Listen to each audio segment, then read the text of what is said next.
you play games, you likely have some vague idea of how to run a game company. If you play Game Dev Tycoon, you'll likely realize those ideas are wrong. Game Dev Tycoon lets you grow a small independent game studio from a solo outfit working on commercial PCs from a garage in the 1970s into a modern game company working on next-gen titles from a high-rise office. Part of the fun is seeing the game's alternate take on game history that we all know so well. Game Dev Tycoon is a business sim in the style of Roller Coaster Tycoon and other strategy games of the 90s.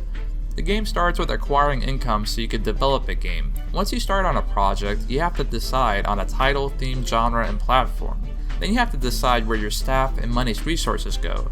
Whether you put resources into dialogue instead of artificial intelligence will dictate whether your RPG or adventure game is a critical success or not. Finding success depends on matching the right genre with the right resources. Once you do that, you'll get positive reviews.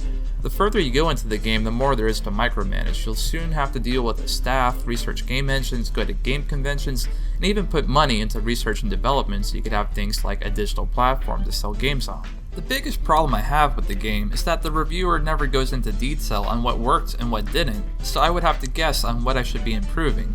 Once you find a good strategy, it's very easy to lean on that winning formula again and again instead of taking risks.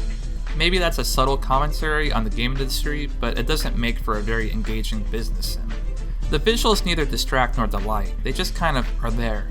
Outside some posters on the wall that indicate the blockbuster games of the era, there's not really much to look at. However, I did enjoy the game's creative take on reinterpreting consoles that we all know and love. The audio doesn't go beyond what you'd find in a Facebook game either.